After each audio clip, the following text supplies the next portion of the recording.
I was asked, Mason, to pick somebody that I believe in and that inspires me. And I picked you.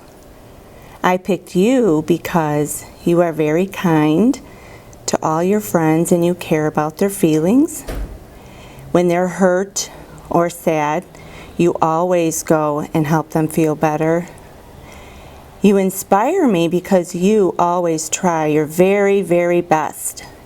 Even when things are hard or you're doing something for the first time, you never ever give up. Alan, I was asked to pick somebody that inspires me to be a teacher and that I believe in, and I picked you.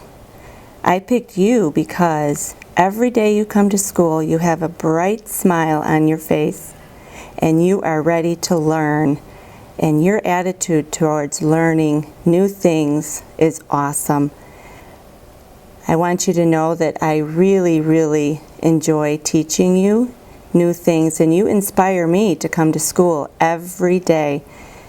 You like to help other people, and you always have a great attitude during the day. Yeah, when Miss O'Brien told me that that I care about other people and it made me and other stuff, and it made me feel good in the inside of my stuff. Well, in the inside of my body,